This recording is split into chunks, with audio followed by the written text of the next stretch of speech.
Se dice que, en un valle que los mapas ya no recuerdan, oculto entre montañas sin nombre y ríos que hace siglos dejaron de cantar, se alza un círculo de piedras que murmuran a la noche. Sus superficies, pálidas como huesos antiguos, relucen bajo el soplo plateado de la luna, y en torno a ellas la hierba se inclina, como si escuchara algo que el viento no puede repetir. Nadie ha sabido explicar de dónde vienen ni quién las colocó allí.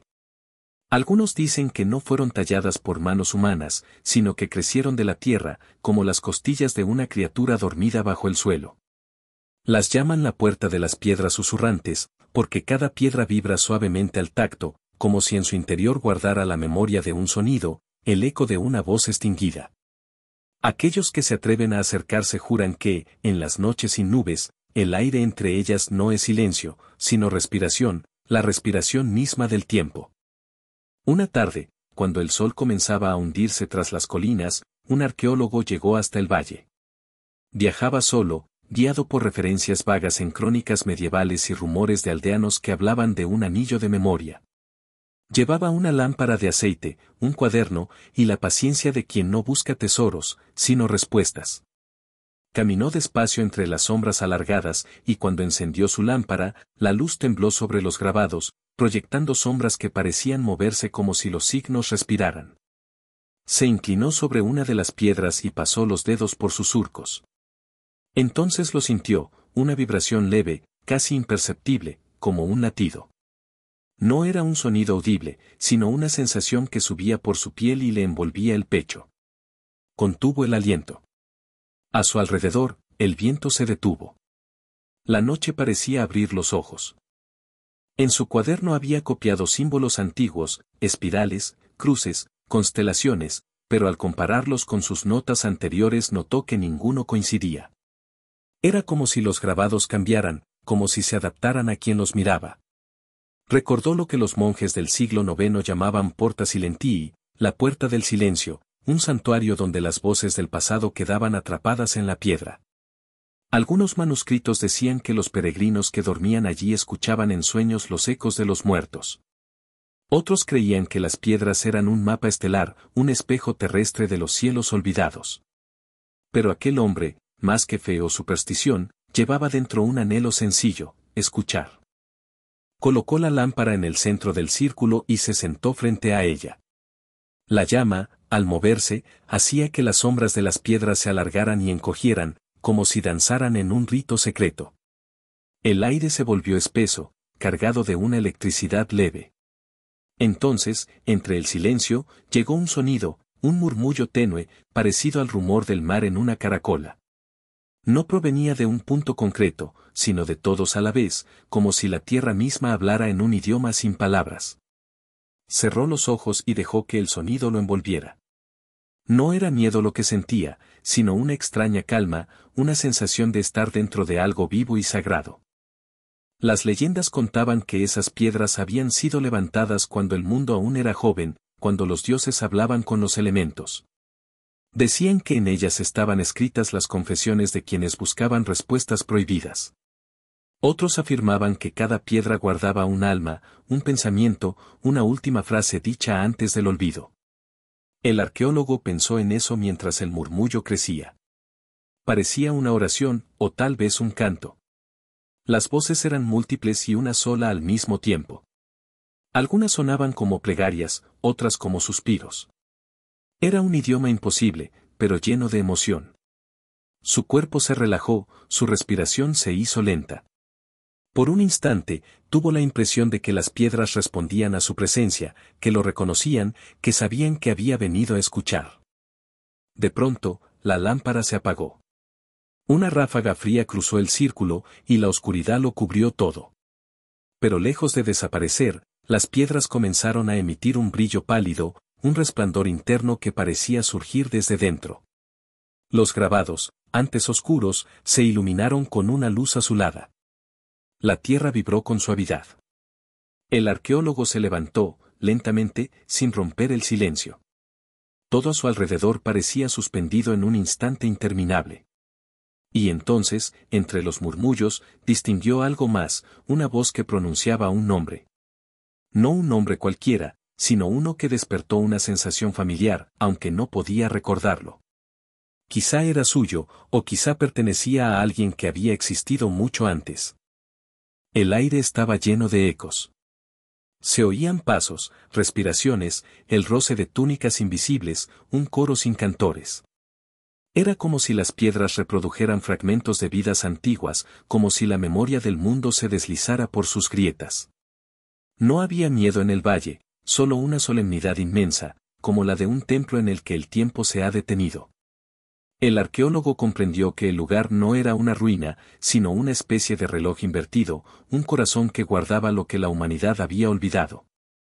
Entendió también que las piedras no pedían ser estudiadas, sino escuchadas, como si custodiaran un secreto que solo se revela en silencio. Pasaron horas o minutos, en aquel estado no había diferencia. Cuando el primer rayo del amanecer tocó el borde de una piedra, el sonido se desvaneció, como si la luz sellara la puerta invisible que la noche había abierto. El arqueólogo parpadeó. La claridad lo devolvía al mundo de siempre. Todo parecía igual que antes, las piedras quietas, el valle inmóvil, el cielo ya rosado. Pero en su interior algo había cambiado.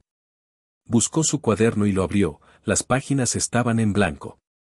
Los símbolos que había copiado se habían borrado, dejando apenas huellas de polvo. Permaneció un momento inmóvil, mirando las piedras una última vez. El viento regresó, suave, moviendo los pliegues de su abrigo. Durante un segundo, creyó ver una silueta entre las piedras, alta, quieta, envuelta en luz de luna.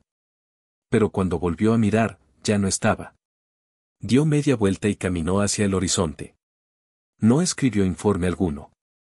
No habló de aquella noche. Quizá porque sabía que nadie podría creerlo. Quizá porque entendió que algunas cosas existen solo mientras se las escucha. El valle recuperó su silencio, y el murmullo volvió a esconderse bajo la tierra. A veces, cuando el viento sopla con dirección al norte, se dice que las piedras vuelven a cantar. No con palabras, sino con la respiración de lo que permanece. Tal vez las piedras sigan repitiendo aquel nombre, el nombre que ya no pertenece a los vivos, esperando a que alguien vuelva, no para descubrir su secreto, sino para compartir su silencio. Porque hay lugares que no fueron hechos para ser hallados, sino para recordar que el mundo aún guarda memoria. Y bajo el sol naciente, mientras el arqueólogo desaparece en la distancia, la puerta de las piedras susurrantes continúa en su vigilia eterna, respirando despacio, guardando la historia que nunca debió ser contada. Se dice que fue hallado en el fondo de un archivo polvoriento, dentro de un cofre cubierto de cera, olvidado en el sótano de una abadía que ya no existe. Un mapa antiguo, dibujado con una tinta que no era del todo tinta, sino sal. Al principio parecía una simple curiosidad, líneas que imitaban costas, montañas, ríos, pero quien lo desplegaba bajo la luz de una vela juraba ver cómo el pergamino respiraba, contrayéndose y dilatándose como si tuviera un pulso propio. Los monjes que lo custodiaban lo llamaban carta viventis, el mapa viviente, y aseguraban que cambiaría su forma según el corazón del observador. Nadie sabía quién lo había trazado ni en qué siglo, pero había un rumor que se repetía entre los estudiosos, que aquel documento no representaba territorios, sino recuerdos. Cada línea era una memoria petrificada, cada trazo una huella del pensamiento de quienes se habían perdido buscando algo imposible.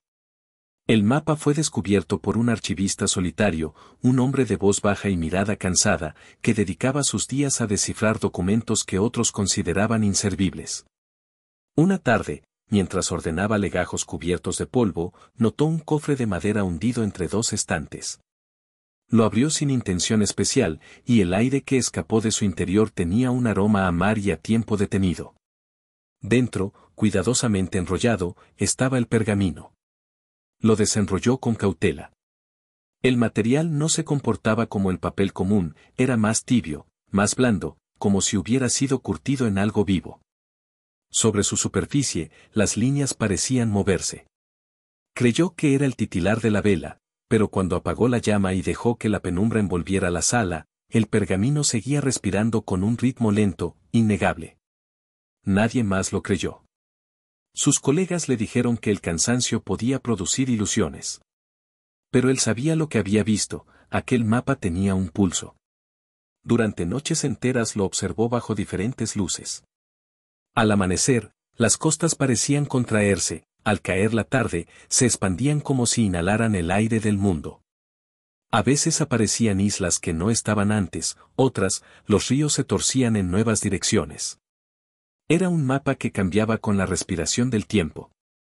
Un amigo le sugirió que lo guardara bajo vidrio, pero él temía que eso lo asfixiara. Sentía, sin poder explicarlo, que aquel objeto necesitaba aire. Con el pasar de los días, el archivista comenzó a notar algo más, el mapa respondía a su estado interior. Cuando sentía nostalgia, las líneas se desdibujaban en tonos pálidos, como si se borraran por tristeza. Cuando se llenaba de curiosidad, nuevas rutas emergían, y los contornos brillaban con una claridad húmeda, casi luminosa. Era como si el pergamino captara sus pensamientos y los tradujera en caminos. Un amanecer, mientras escuchaba el primer canto de los pájaros, juró ver su propio nombre delineado en la orilla de un lago diminuto. Lo tocó con un dedo tembloroso, y el nombre desapareció, absorbido por el papel como una gota de agua. Empezó a obsesionarse. Dejó de dormir. Se encerró en el archivo, anotando cada cambio que el mapa mostraba. Algunos días, las formas coincidían con regiones del mundo real, la costa del Mediterráneo, los valles de Anatolia, los cauces del Nilo. Pero al siguiente amanecer, todo había cambiado. Las montañas se movían como nubes. Los mares se abrían en espirales. Era como si el mapa estuviera vivo, pero soñando, y sus sueños crearan geografías efímeras. Cuanto más lo miraba, más comprendía que no era una herramienta para viajar por el espacio, sino por la memoria. Era un mapa de lo recordado, de lo imaginado, de lo que alguna vez existió y ya no tiene cuerpo. Los textos antiguos hablaban de un cartógrafo que trazaba rutas imposibles, caminos entre la vigilia y el sueño, entre la carne y la sombra. Algunos lo llamaban el monje de la sal, otros el escriba del aire. Se decía que podía capturar la forma de un pensamiento antes de que se desvaneciera, y convertirlo en paisaje. Quizás fue él quien dibujó aquel mapa. Quizás solo fue un eco de su obra perdida. Pero el archivista sintió que, mientras lo observaba, algo de sí mismo se transfería al pergamino, como si su respiración y la del mapa fueran una sola. Una noche, cansado, colocó la lámpara junto al pergamino y apoyó la cabeza en la mesa. Se durmió sin notarlo. En sueños, vio un océano de luz líquida que se extendía hasta el horizonte. Desde lo alto, observó archipiélagos formados por recuerdos, rostros que amó, lugares que no visitó, frases que nunca dijo. En medio de ese mar flotaba el mapa, vivo, ondulante, y al acercarse comprendió que no estaba hecho de papel, sino de piel. La suya. Despertó sobresaltado. El pergamino seguía allí, quieto, pero el aire de la habitación olía a sal y a humedad. A partir de entonces, ya no pudo separarse de él.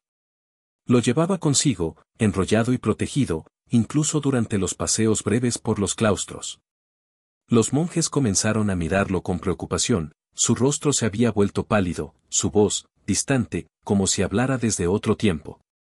Un día, uno de ellos entró en el archivo y encontró al hombre inmóvil, con los ojos fijos en el pergamino extendido.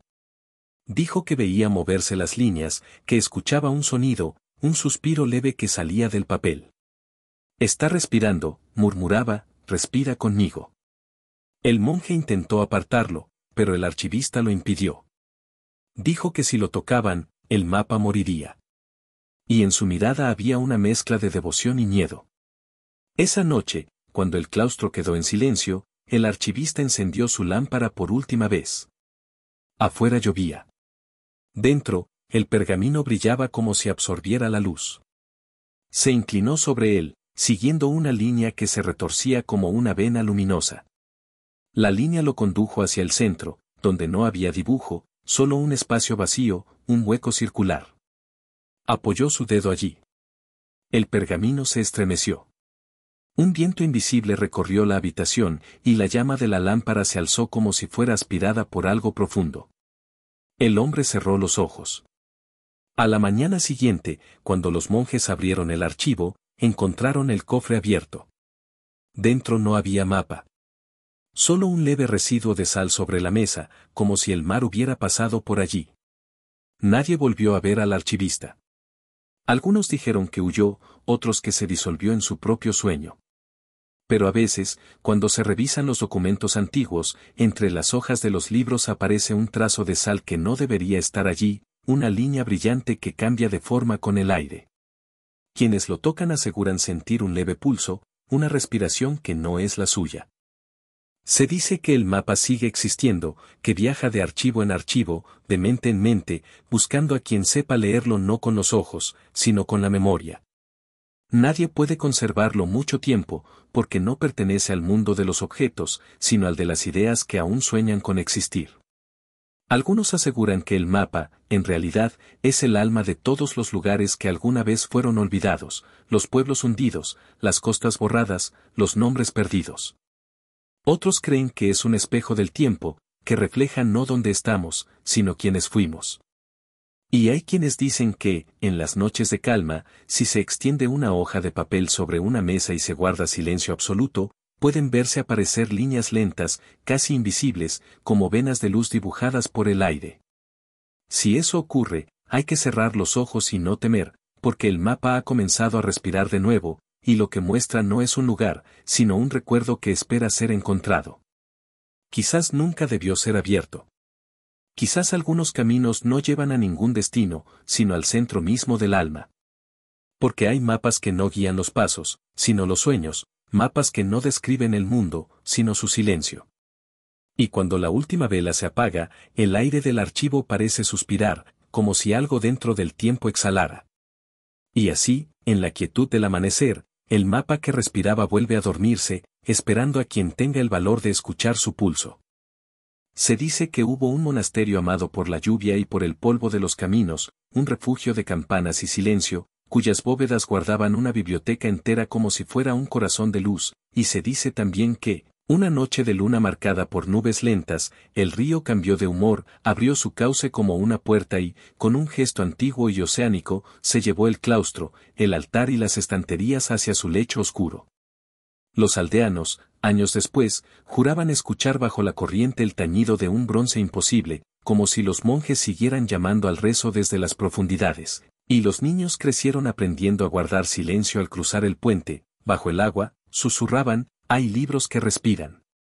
Algunos creen que aquel derrumbe no fue accidente, sino designio, la biblioteca debía hundirse para que sus palabras aprendieran a flotar en la memoria. Otros, más viejos, decían que las letras habían ofendido a alguien con su claridad, y que el río, como un dedo puesto en los labios, pidió silencio. Sea como sea, bajo esas aguas verdes quedó un mundo, y en ciertos atardeceres el sol, al inclinarse, deja ver algo que no pertenece al cauce, una sombra de arcos, un brillo de vidrio, una bandada de letras escapando como peces de tinta. Quien desciende a buscar aquel lugar, no un cazador de tesoros, sino un oyente, aprende pronto la paciencia líquida y la humilde respiración de quien entra en casa ajena. Fue así como descendieron dos buzos, atados a una soga tan sobria como una oración breve, con lámparas que no querían herir la oscuridad, sino acariciarla. El río los recibió con su frescor antiguo, y cada burbuja que dejaron en su descenso pareció un pequeño copo de campana. Bajo la primera capa de agua aún vivía el mundo de arriba, ramas, peces, una luz temblorosa marcada por la luna que ya se elevaba. Más abajo, el verde se hizo profundo, y luego casi negro, y solo la música de su propia respiración, ese lento fuelle humano, les marcó el compás. Entonces apareció, como un sueño que no desea imponerse, un arco cubierto de musgo, una moldura tallada donde las algas bailaban, un rosetón de piedra casi borrado por el limo. Tocaron la pared con el dorso de la mano, y la piedra respondió con un rumor sordo, un eco que parecía venir desde una capilla sin tiempo. Entre grietas, algo brillaba, cuentas de vidrio, quizá, o fragmentos de vitrales que aún guardaban el color del mediodía. Avanzaron con cautela por un pasillo que ya no sabía ser pasillo, el suelo era una piel de arena fina, y cada paso levantaba una nube que tardaba en caer, como una nieve paciente. Las lámparas dibujaron una puerta de madera hinchada, vencida por siglos de agua. Bastó rozarla con un gesto para que el marco cediera y la sala surgiera, silenciosa y vasta, con estanterías inclinadas, mesas como barcas varadas, y en medio, un oblicuo desde algún boquete de la bóveda, como un dedo de sol que no había renunciado a entrar. Allí estaban, libros, códices, volúmenes insólitos dormidos en su cuna de limo. Algunos parecían costras minerales, otros, flores de sal, unos pocos respiraban, sí, respiraban, y no por milagro brusco, sino por la delicadeza de las corrientes que les arrancaban, de cuando en cuando, una hoja, y la hoja se abría como ala, y el ala volvía a posarse. El primer buzo llevó la mano al pecho, quizá para calmar el latido que la belleza aumenta. El segundo se acercó al tomo mayor, su lomo curvado como espalda de animal tranquilo, y al pasar el dorso del guante por sus letras doradas, el polvo de agua se encendió como si el día amaneciera allí dentro. Fue entonces cuando el río les habló no con voz, sino con estructura, todo se ordenó en la sala, y cada caída de partícula fue frase, y cada remolino, paréntesis. Los buzos comprendieron, sin pensar, que estaban en un lugar sagrado, y que el lenguaje allí no era de aire, sino de corriente, no de garganta, sino de piedra que recuerda. Se dice que el más pequeño de los códices, apenas un cuaderno de pergamino con un cordel desvencijado, comenzó a liberar burbujas diminutas, como si exhalara un secreto. El primero de ellos, con un gesto de reverencia, llevó la luz a un ángulo donde las hojas descansaban semiabiertas. No quiso tocarlas, bastó acercarse para que, muy despacio, el agua jugara a pasar, y cada página, obediente, se diera vuelta como una brisa. Las letras, de un castaño oscuro casi negro, no se disolvieron del todo, algunas quedaron suspendidas, formando hilos, espirales, constelaciones. Había palabras que subían como luciérnagas, y otras que, hechas de plomo y sueño, caían a posarse otra vez. El segundo buzo, con el pulso marcado por la luna, encontró un atril de piedra, y sobre él, un libro que parecía recién dejado por manos invisibles, un salterio, quizás, un compendio de cánticos. Al rozarlo, oyó, o creyó oír, un coro muy bajo, hecho de ecos, no voces presentes, sino ausencia cantada. La sala entera vibró con esa música callada. ¿Quién podría, allí, leer en voz alta? Los labios se cierran bajo el río, pero el alma tiene su propia lengua, y así la lectura fue otra, una lectura de luz sobre hoja, de sombra sobre margen, de dedo que no toca y, sin embargo, entiende. Algunos creen que los monjes, enterados de su final, prepararon la biblioteca para un sueño largo, que untaron las tapas con aceites sutiles, marcaron con signos de luna las primeras páginas, y enseñaron a los libros a no temer el agua. Otros dicen que el río se apiadó y los volvió peces, peces de papel que sabrían nadar entre siglos y barro. Yo, que solo escucho lo que el agua cuenta cuando pierde la prisa, digo que la biblioteca fue aceptada por el hecho como se acepta al peregrino, con respeto, con pan y silencio. Hubo un instante, lo confiesan, en que un bronce lejano tocó una nota grave. Ni uno ni dos golpes, un único llamado, amplio, que puso a temblar las vidrieras rotas y sacó a bailar, lenta, la arena del suelo.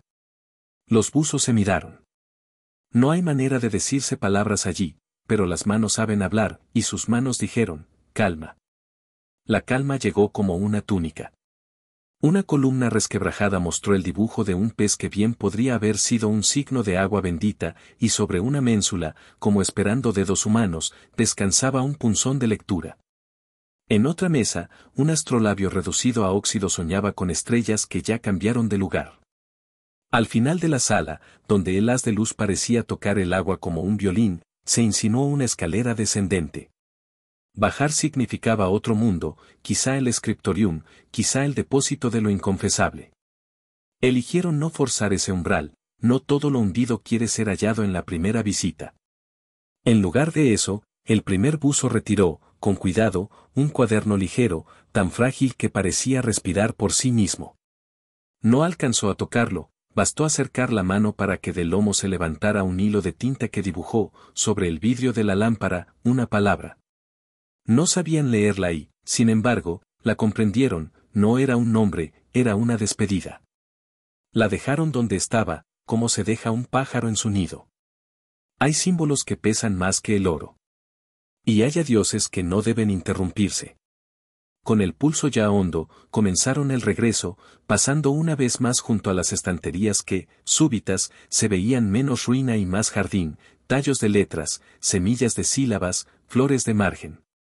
En el umbral, la puerta de madera, que parecía deshecha, les ofreció astillas lentas, como si fueran cuentas de un rosario de agua.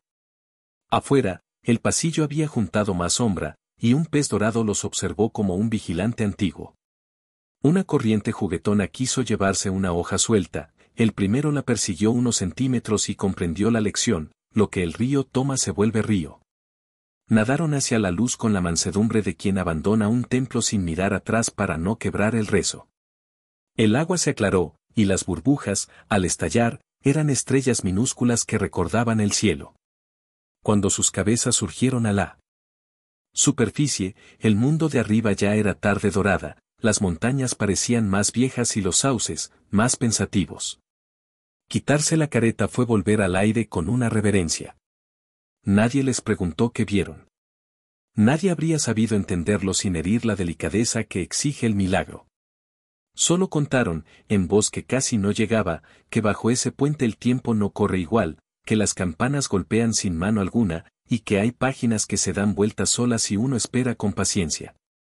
Esa noche, al dormir, escucharon todavía, muy lejos y muy dentro, el rum de una lectura que no cesa.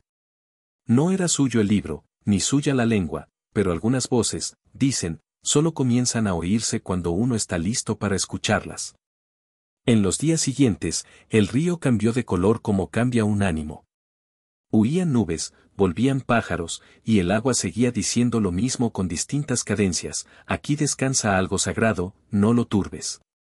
Algunos curiosos bajaron con sogas y lámparas más feroces. No hallaron nada, salvo arcilla y un brillo engañoso. La biblioteca tiene su propia voluntad y se oculta a quien viene con hambre de ruido. Otros, más humildes, se sentaron a la orilla y cerraron los ojos, los vi sonreír sin saber por qué, como si alguien les contara al oído una historia que ya conocían desde antes.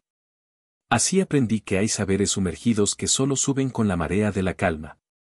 Bajo el silencio, en cámaras veladas por el polvo del agua, los libros siguen practicando su respiración, de cuando en cuando, una página abandona su nido, flota, mira la bóveda, recuerda una estrella ya ida, y vuelve a posarse con gratitud. Quizás nunca debieron ser encontrados. Quizás fueron escritos para la noche del mundo, no para el día. ¿Y acaso, cuando las campanas invisibles pronuncian su única sílaba, los monjes vuelven por un instante a recorrer sus párrafos, a humedecer, con dedos de recuerdo, una tinta que no se acaba? Donde la memoria se disipa, ellos soplan. Donde la voz se pierde, ellos cantan sin aliento. Y el río, paciente guardián, marca el compás con su paso eterno. Quien pase mañana por el puente y decida inclinarse sobre la baranda, oirá quizá una música sin notas, verá quizá una bandada de signos subir a la luz y apagarse con vergüenza de aurora, no intente retenerla. Algunas palabras no nacieron para la boca, sino para el agua. Y hay bibliotecas que, aún hundidas, siguen abriendo sus puertas a quien llega descalzo de prisa y vestido de silencio. Donde la corriente es más lenta, ahí, dicen, una campana vuelve a llamar, es una sola nota, suficiente. Todo lo demás es río. Todo lo demás es sueño. Y mientras el mundo diurno traza sus asuntos, allá abajo, marcado por la luna, un salterio continúa pasando páginas a la velocidad del polvo, aprendiendo, bajo el gran velo del agua, a decir lo mismo de otra manera, que el conocimiento verdadero no grita, que el pasado no exige, y que algunas verdades, para existir, prefieren quedarse apenas respirando en la penumbra. Se dice que, en lo alto de las montañas, entre nubes que parecen dormir sobre los abetos, hay una abadía olvidada donde una campana suena sin manos que la toquen. Nadie vive allí desde hace siglos, pero cuando el reloj invisible marca la medianoche exacta, el aire vibra con un sonido puro, tan suave que parece surgir del corazón del tiempo. Los pastores de los valles la escuchan a veces, y se santiguan en silencio. No saben si proviene de la torre que aún se alza, desnuda, vencida por la nieve, o si es el eco de algo que no ha querido morir. Dicen que la campana no suena para los vivos, sino para quienes sueñan. Una vez, un historiador subió hasta allí. Quería descubrir la verdad del sonido, hallar la cuerda, el badajo, el mecanismo oculto. Caminó 3 días por senderos donde el hielo parecía respirar y llegó al monasterio justo al caer el crepúsculo. Lo recibió un silencio tan denso que parecía materia. El viento soplaba entre las piedras, pero no hacía ruido. Las puertas estaban abiertas, cubiertas de musgo. Dentro, el polvo se movía como humo antiguo. Encendió una vela y subió los escalones que llevaban a la torre. Cada peldaño parecía medir una edad del mundo. Arriba, bajo el arco que aún resistía, colgaba la campana. Era de bronce ennegrecido, enorme, con inscripciones borradas por la escarcha. La cuerda no existía, solo el vacío y el aire helado. Se acercó, y al pasar la mano por el metal, sintió una vibración leve, como si algo dentro respirara. No era el viento. Era un pulso. Se quedó quieto.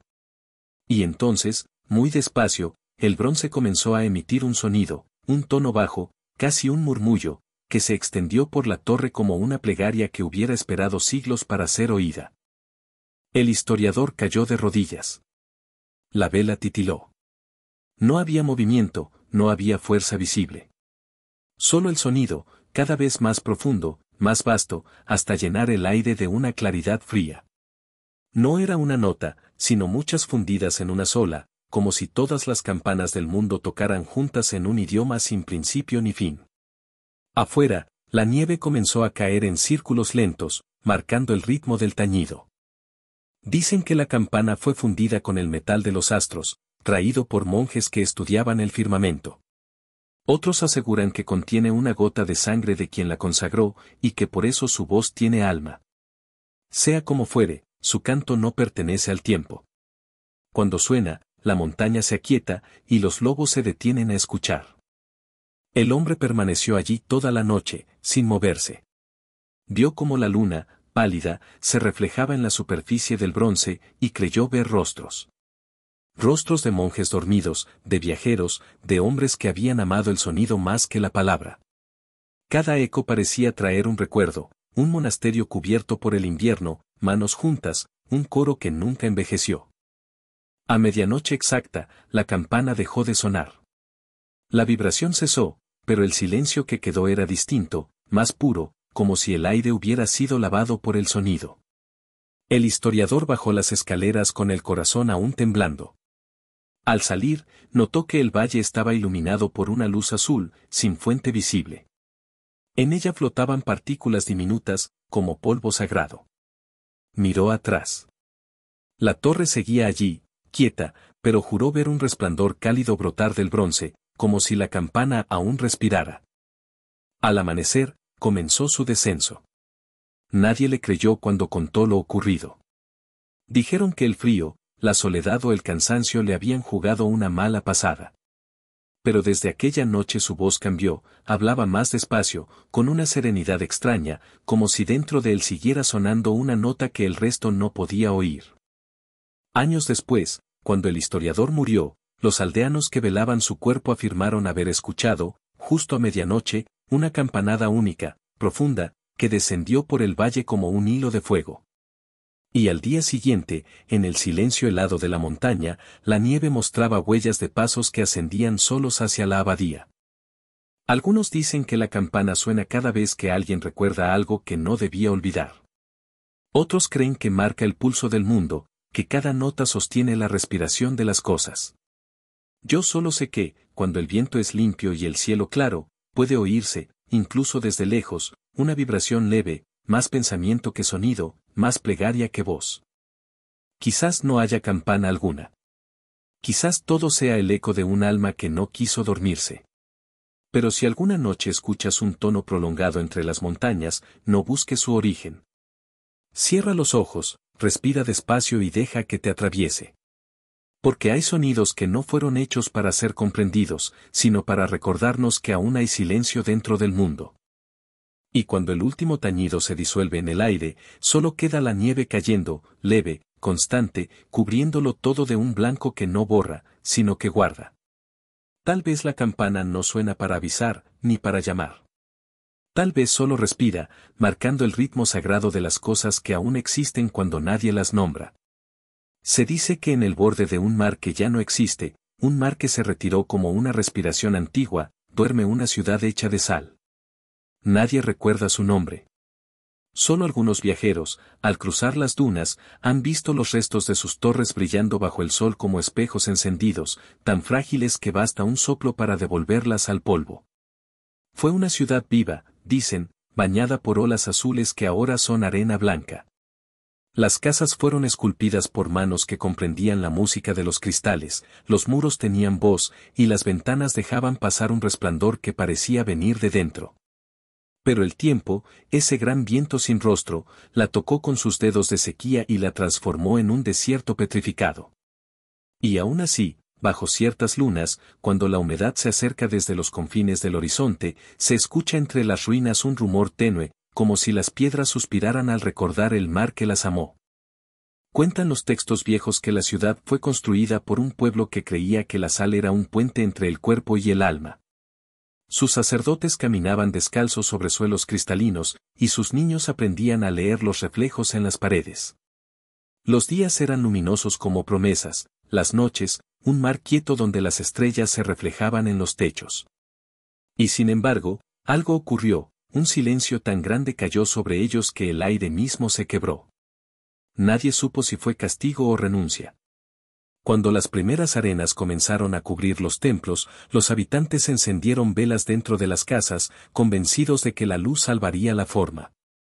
Pero la sal, fiel a su destino, comenzó a deshacerse con las lágrimas.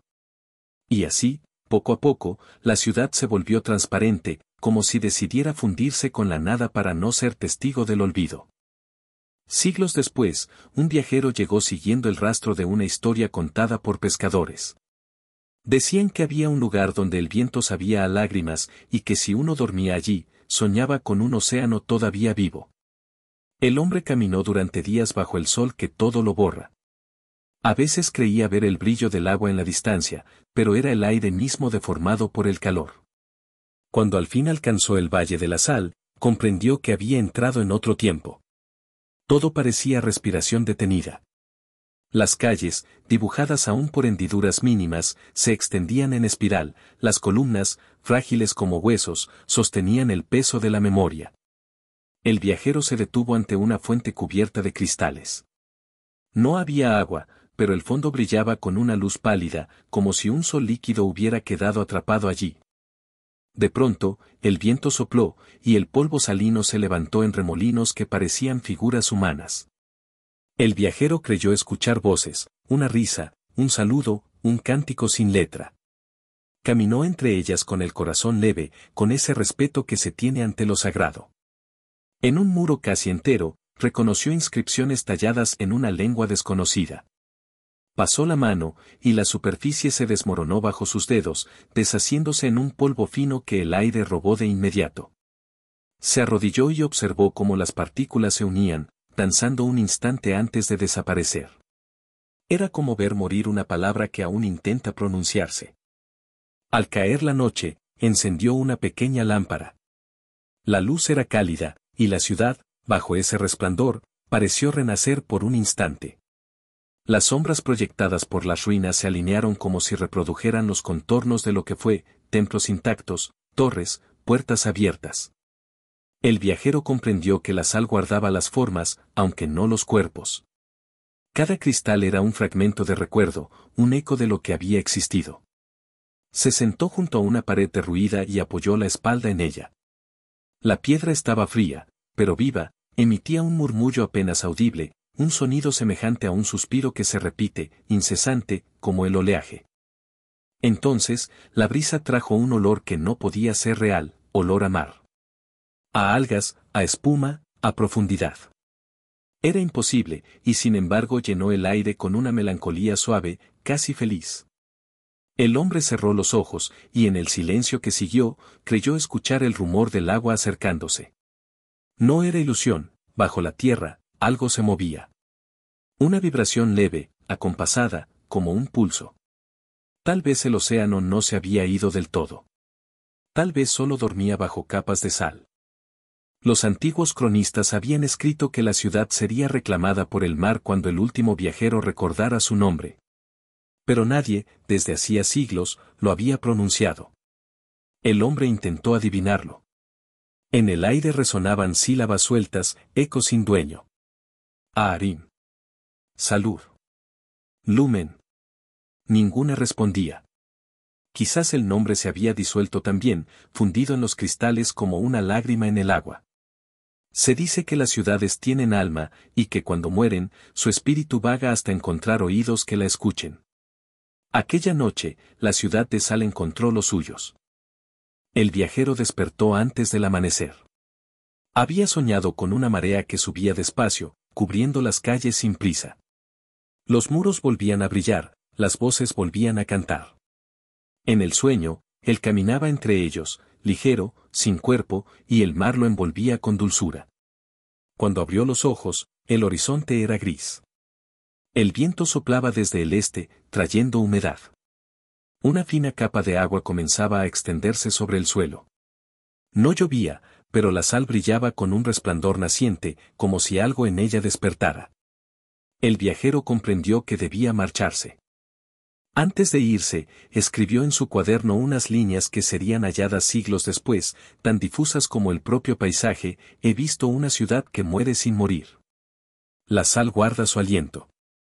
Cuando el mar regrese, ella respirará.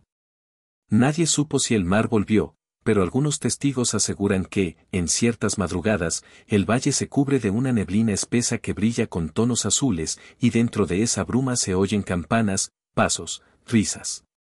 Dicen que si uno se acerca demasiado, los cristales comienzan a vibrar, y el aire se vuelve salado como una lágrima antigua. Quizás la ciudad nunca desapareció. Quizás eligió volverse invisible, diluirse en su propia sustancia para sobrevivir. O quizás sigue allí, esperando al mar que un día prometió volver. Y cada grano de sal, cada destello bajo el sol, es un fragmento de su respiración detenida. Porque lo que fue amado por el agua nunca deja de recordarla. Si alguna vez cruzas un desierto y el aire te parece húmedo por un instante, detente. Escucha. Puede que el suelo bajo tus pies esté soñando con olas. Puede que la arena que tocas haya sido muro, puerta o canto. No la muevas. No la rompas. Algunas ciudades están hechas solo para ser escuchadas. Y cuando el viento cambie de dirección y el silencio te envuelva, sabrás que estás cerca del corazón de la ciudad de sal y silencio, un corazón que sigue latiendo en lo invisible, recordando, respirando, esperando. Se dice que, en lo alto de un valle donde el aire parece hecho de cristal, existió un monasterio cuyas noches no conocían oscuridad. Sus muros eran de piedra clara, su techo de pizarra y plegaria. Pero lo más extraño no era su arquitectura, sino aquello que ocurría al caer la luna: en lugar de encender velas, los monjes abrían las ventanas, y entonces el edificio entero se iluminaba con un resplandor vivo, como si cada palabra escrita durante el día devolviera la luz que había recibido. Las leyendas lo llamaban el monasterio de los monjes que escribían con luz, y contaban que sus manuscritos solo podían leerse bajo la mirada de la luna llena. Durante siglos, viajeros de toda Europa ascendieron para contemplar el milagro: Biblias que brillaban, evangelios que respiraban claridad, pergaminos que palpitaban como si tuvieran alma. Pero un día, el monasterio desapareció entre las nieblas, y nadie volvió a encontrarlo. Solo quedó el rumor de que, en ciertas noches puras, cuando la nieve refleja las estrellas, puede verse una bóveda lejana parpadear en lo alto de las montañas. Los cronistas más antiguos hablaban de un escriba llamado Aureliano, el primero que descubrió el arte de capturar la luz. No la luz del sol, violenta y arrogante, sino la luz humilde de la luna, la que no hiere ni ordena, sino que acaricia. Aureliano pasaba las noches en la torre del oratorio, observando cómo los rayos plateados se posaban sobre los cálices y hacían brillar el polvo del aire. La palabra de Dios, decía, no debe ser escrita con sombra, sino con claridad. Y así comenzó su trabajo: mezcló miel con agua de luna, trituró cuarzo, pétalos de lirio y polvo de alabastro, y creó una tinta tan pálida que solo los ojos más pacientes podían verla. Pero cuando la luz lunar tocaba el pergamino, aquella tinta despertaba, y las letras se alzaban como si respiraran. Los demás monjes aprendieron su arte en silencio. No buscaban gloria ni prodigio, solo guardar la pureza de lo invisible. De día, los manuscritos parecían vacíos, de noche, eran constelaciones de sentido. Las paredes del scriptorium, cubiertas de polvo blanco, resplandecían con un fulgor contenido. Algunos decían que no escribían con tinta, sino con fe. Otros, que la luz misma se servía de sus manos. A veces, mientras transcribían los salmos, una claridad temblorosa se extendía desde las letras y envolvía la estancia en un resplandor lechoso, tan suave que parecía una respiración compartida. Entonces, todos se detenían. Nadie hablaba. Era como si la luz los estuviera escuchando. Los manuscritos fueron creciendo en número, códices de sabiduría, libros de astronomía y plegarias sin autor. Cada página parecía tener su propio pulso, una cadencia que imitaba la vida. Había volúmenes que solo brillaban con ciertas fases lunares, otros que respondían al contacto de una voz humana. Aureliano escribía en el más secreto, un libro sin título, compuesto solo de frases interrumpidas. Decía que cada palabra debía quedar incompleta para que la luz la terminara. El monasterio se convirtió en un faro. Desde los pueblos lejanos, se veía su resplandor tenue como una promesa suspendida. Los pastores contaban que, durante las tormentas, un halo blanco lo envolvía, protegiéndolo del trueno. Nadie sabía si era la mano de Dios o el reflejo de sus propias páginas. Hasta que una noche, sin aviso, la luz cambió de color. Se volvió dorada, luego roja, luego desapareció. Los monjes comprendieron que algo había sucedido, el cielo no respondía, la luna se había ocultado tras una bruma sin nombre. Por primera vez, el scriptorium quedó completamente a oscuras. Durante días, el silencio reinó. No había canto, no había oración. Solo el crujido de los muros. Entonces Aureliano reunió a los suyos y dijo, si la luz no viene a nosotros, seremos nosotros su espejo. Y así lo hicieron.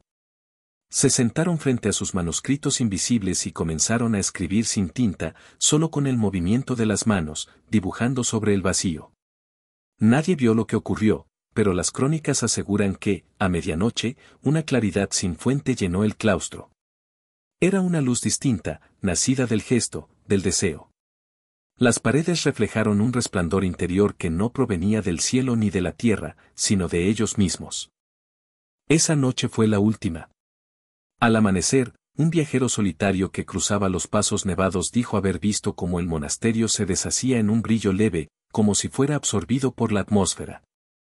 No quedó piedra, ni campana, ni huella. Solo una llanura helada y, sobre ella, un aire tembloroso que aún olía a incienso. Durante generaciones, nadie volvió a hablar del lugar. Pero a veces, cuando la luna alcanza su plenitud y la nieve se vuelve azul, los montañeses aseguran ver letras de luz flotando sobre el valle, como si alguien continuara escribiendo en el aire. Los manuscritos, dicen, no se perdieron. Algunos creen que fueron absorbidos por la noche misma, que cada estrella en el cielo es una sílaba de aquel idioma luminoso. Otros afirman que los monjes lograron lo imposible, hacer que la palabra y la luz se volvieran una sola cosa. Y que, en los sueños de quienes buscan comprender el misterio, ellos siguen escribiendo con paciencia, llenando la oscuridad de gestos lentos, trazos invisibles, respiraciones que iluminan. Se dice que si alguien camina por las montañas en invierno, bajo el resplandor pálido de la luna, y abre un libro en silencio, puede ver entre las fibras del papel un leve parpadeo, un hilo blanco que se mueve. No es ilusión. Es la escritura que no cesa, la caligrafía de lo eterno. Y cuando el frío se posa en los labios y la respiración se vuelve visible, uno entiende lo que Aureliano quiso decir, que escribir no es poner palabras sobre el mundo, sino dejar que el mundo hable a través de la luz. Tal vez el monasterio no desapareció. Tal vez simplemente aprendió a ser parte del cielo. Porque hay libros que no se leen con los ojos, sino con el alma, y luces que no se encienden, sino que escuchan. Y en el fondo de la noche, cuando el silencio es perfecto, aún puede verse un resplandor suave cruzando las cimas, no una estrella, no un faro, sino la última frase que los monjes escribieron con la claridad del corazón. Se dice que en el corazón del desierto, donde el viento no sopla sino que recuerda, existe un círculo de piedra que no proyecta sombra. No hay mapa que lo nombre, ni viajero que regrese igual después de encontrarlo. Lo llaman el oráculo del polvo, un lugar que responde sin voz, que habla sin lenguaje, que no promete nada y, sin embargo, deja una huella invisible en quienes lo escuchan. Algunos dicen que fue un templo levantado cuando el mundo aún era joven, cuando los hombres creían que la arena guardaba los secretos del tiempo. Otros, que surgió solo, como un accidente sagrado, el resultado de un viento que giró demasiado lento durante 1000 años. No importa su origen. Lo cierto es que el desierto lo protege como a un sueño, envuelto en silencio, en espejismos, en la respiración caliente de la nada. Una caravana de buscadores lo encontró una vez. Eran arqueólogos, pero también místicos disfrazados de científicos, hombres que no temían al silencio, sino a perderlo. Habían seguido la pista de un pergamino roto, hallado en una biblioteca en ruinas. En él se hablaba de un anillo de memoria donde el polvo canta. Después de semanas sin más compañía que sus pasos y el susurro del viento, alcanzaron el centro de un valle sin color. Allí estaba, un círculo perfecto de piedra pálida, lisa como hueso pulido, en medio de una extensión infinita de arena. No había ruinas, ni ofrendas, ni señales humanas. Solo una calma antigua que parecía mirar desde el suelo. El líder del grupo, un hombre de barba blanca y ojos cansados, dio el primer paso dentro del círculo. Al hacerlo, el aire cambió. Era como si algo invisible hubiera despertado. Las partículas de arena se elevaron levemente, suspendidas, y un sonido casi imperceptible vibró en los oídos de todos. No era un canto, ni un susurro, ni un ruido. Era una respiración.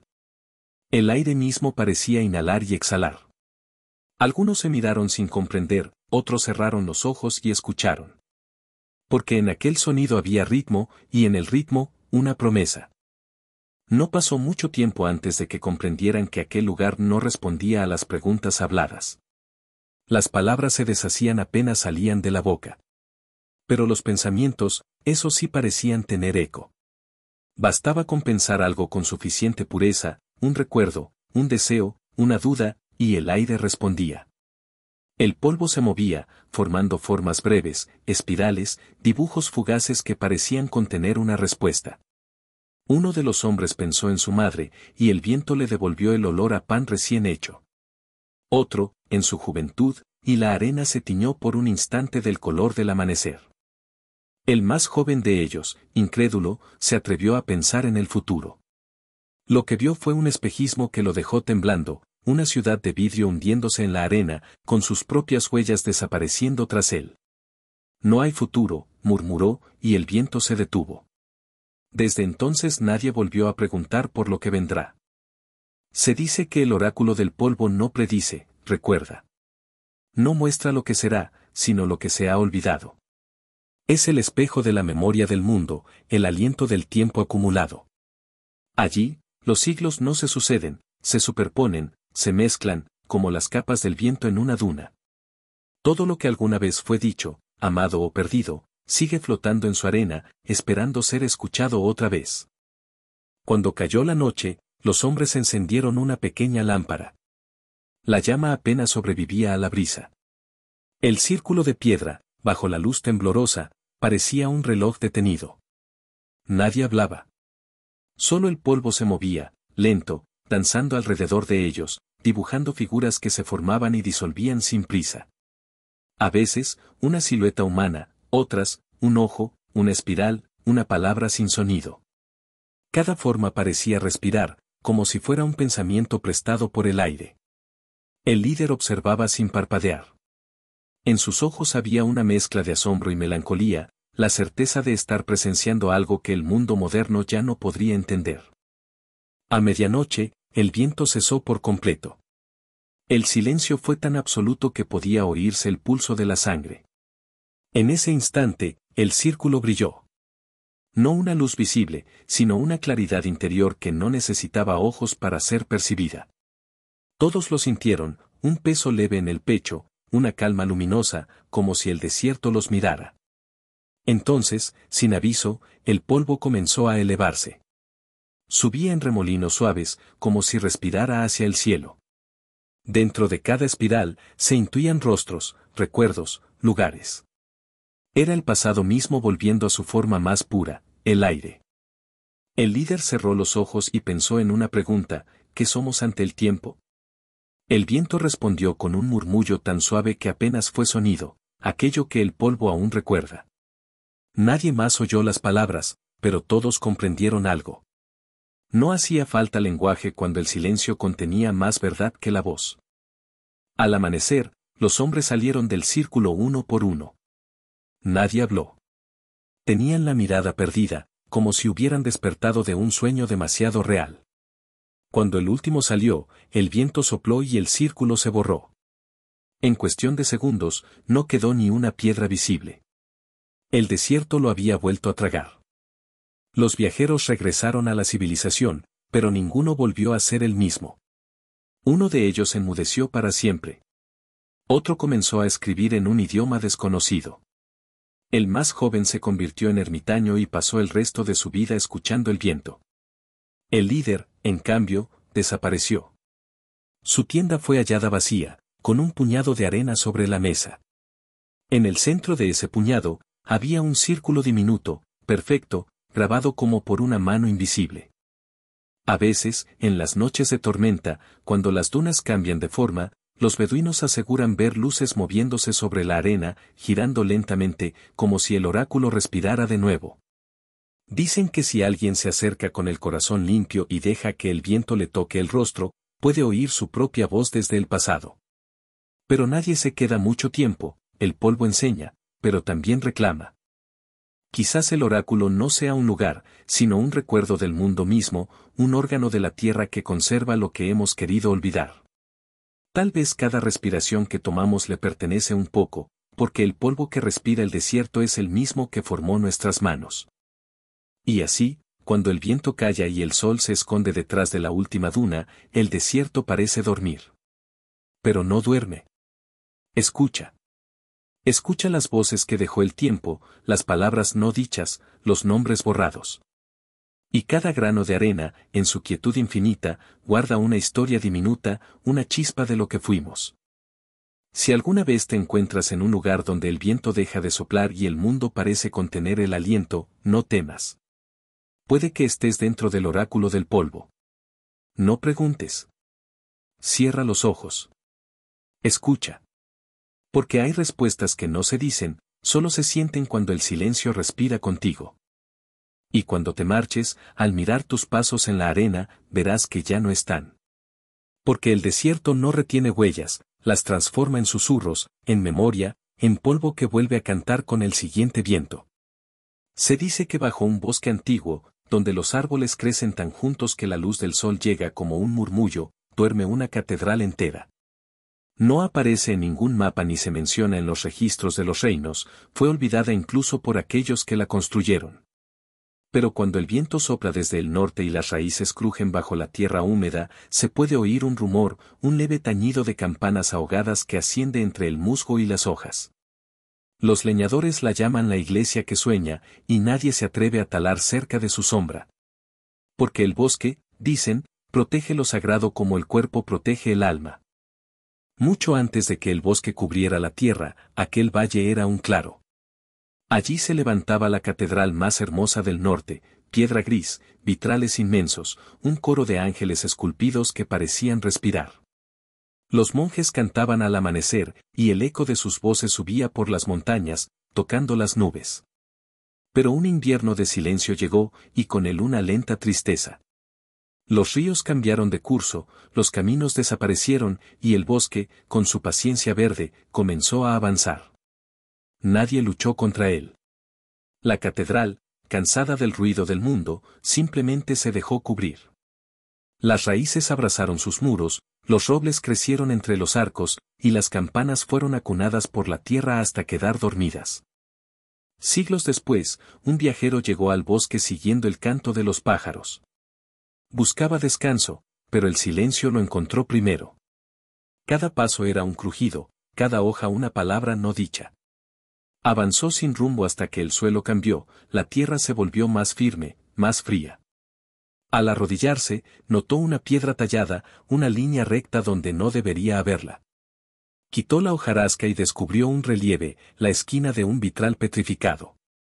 Siguió desenterrando, y bajo la capa de raíces apareció un arco, luego una columna, luego una bóveda. No había duda, había encontrado una iglesia dormida. Decidió quedarse. Durante días limpió el musgo y el barro con manos temblorosas. Cuando por fin logró abrir un pequeño acceso entre las raíces, encendió una vela y descendió. El aire estaba impregnado de humedad y de un perfume antiguo, mezcla de incienso y tierra. Adentro, el silencio no era ausencia, sino presencia. Las sombras parecían moverse con lentitud viva. Al avanzar, vio que los vitrales no estaban rotos, seguían allí, protegidos por el polvo, iluminados desde fuera por un resplandor verde.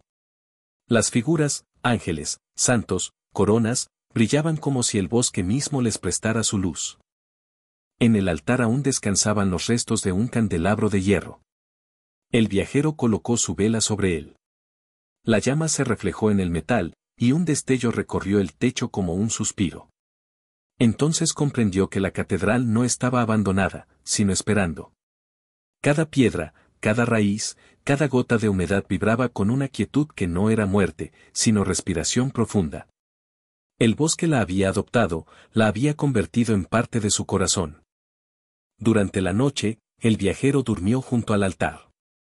Soñó con un coro que cantaba sin sonido, con hojas que se abrían como libros, con campanas que oscilaban sin moverse. En el sueño, los árboles inclinaban sus ramas hacia el techo invisible, y de ellas caía una lluvia de luz. Despertó con lágrimas en los ojos. El aire estaba tibio.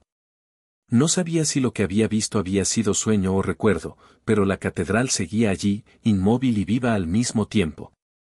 Los días pasaron y el bosque comenzó a hablarle.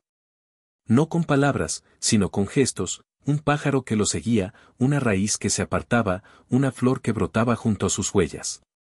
Comprendió que aquel lugar no quería ser desenterrado, sino comprendido. Así que dejó de limpiar. Cerró la entrada y decidió escuchar. Y mientras escuchaba, la tierra le contó su historia. Le habló de los monjes que rezaban hasta quedarse dormidos sobre los libros. Le mostró las sombras de peregrinos que llegaban buscando perdón. Le hizo sentir el calor del sol filtrándose por los vitrales, los pasos sobre el mármol, las campanas despidiéndose de la tarde. Y después, le enseñó el silencio, ese largo sueño de piedra que comenzó cuando la catedral eligió no ser destruida, sino transformada. El bosque no la devoró, dijo la tierra, la guardó para cuando el mundo volviera a tener oídos. Una mañana, el viajero salió a buscar agua. Cuando regresó, el acceso había desaparecido. Solo quedaba la maleza, intacta, como si nunca la hubiera tocado. No se desesperó. Se arrodilló, tocó el suelo y susurró gracias. Sabía que la catedral no se había ido. Simplemente había vuelto a dormir. Años después, otros caminantes encontraron al borde del bosque una pequeña cruz de madera clavada entre raíces. Nadie supo quién la puso. Algunos dicen que debajo hay un hombre enterrado, otros que es una marca para guiar a los soñadores. A veces, los leñadores aseguran escuchar bajo el suelo un tañido lejano, como de campanas que tocan dentro de un sueño. Y cuando cae la lluvia y el bosque huele a incienso, todos bajan la voz, por respeto. Porque lo que duerme bajo esas raíces no está muerto. Está recordando. Está rezando. Y cada vez que una hoja cae y toca el suelo, una palabra vuelve a escribirse sobre su techo invisible. Quizás un día, cuando el mundo vuelva a tener silencio, la catedral despierte. No con estrépito, sino con el suspiro de una campana bajo la tierra. Hasta entonces, el bosque seguirá respirando sobre ella, guardando su secreto con ternura. Y cada árbol será su columna, cada pájaro su canto, cada sombra su plegaria. Y si alguna vez caminas por un bosque donde el aire parece más espeso, donde las hojas se mueven al ritmo de una melodía que no puedes oír, detente. No temas. Estás caminando sobre un templo dormido, una iglesia que respira bajo tus pasos. Cierra los ojos y escucha. Quizás oigas un eco leve, un tono tan puro que el alma se incline sin saber por qué. No lo busques con los ojos. Lo sagrado, cuando sueña, no quiere ser visto, solo escuchado. Y cuando te alejes, el bosque volverá a cerrar su boca de raíces, y el viento seguirá murmurando entre las ramas una plegaria sin fin. Porque lo divino no se pierde, solo se transforma. Y bajo cada silencio del mundo, hay siempre una catedral dormida que espera volver a cantar. Se dice que, cuando todas las historias se han contado y la voz se apaga como una lámpara en la noche, el mundo respira distinto. El aire se vuelve lento, más pesado, como si los lugares que han sido recordados se inclinaran en gratitud. En ese silencio queda flotando una sola pregunta: ¿qué parte de nosotros despierta cuando escuchamos los sueños del pasado? Quizás ninguna.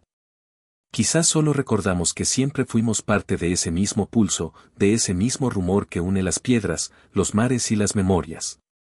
Las ruinas, los mapas, los templos sumergidos, las voces que ya no hablan, todos ellos respiran en nosotros.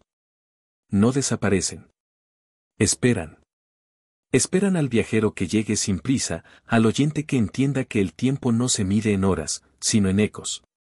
Todo lo que hemos visto, las campanas dormidas, las bibliotecas hundidas, las ciudades de sal y los monjes que escribían con luz, sigue existiendo en un rincón del alma que no obedece al reloj.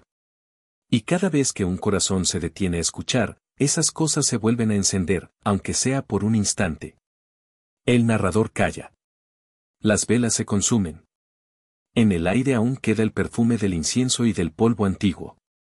El mundo parece contener el aliento, como si no quisiera que el sueño terminara. Afuera, la noche sigue viva, interminable, suave. Los árboles se balancean con lentitud, los ríos continúan murmurando, los vientos repiten los nombres que creímos olvidar. Y en ese espacio entre el último suspiro y el amanecer, todo parece posible otra vez. Porque nada se pierde del todo. Ni las palabras que dijimos al dormir, ni las historias que nos contaron al oído. Cada silencio, cada sombra, cada resplandor en la oscuridad forma parte de la misma plegaria que comenzó cuando el primer ser humano levantó la mirada hacia el misterio. Quizás nunca entendamos lo que buscábamos entre las ruinas o bajo el agua. Pero eso ya no importa. Lo esencial era escuchar. Y mientras exista alguien que escuche, el pasado seguirá respirando. Así termina este viaje, no con una respuesta, sino con una quietud. El fuego se apaga, la voz se disuelve, y solo queda el rumor eterno de lo que nunca duerme. El mundo antiguo cierra sus ojos, y en su sueño nos lleva consigo. Y si esta noche, antes de dormir, oyes algo, una vibración leve, una palabra que no tiene idioma, no te alarmes. Es solo la historia recordándose a sí misma. Es el eco que aún respira. Es la tierra, el agua, la piedra y la memoria, murmurando al unísono: sigue escuchando.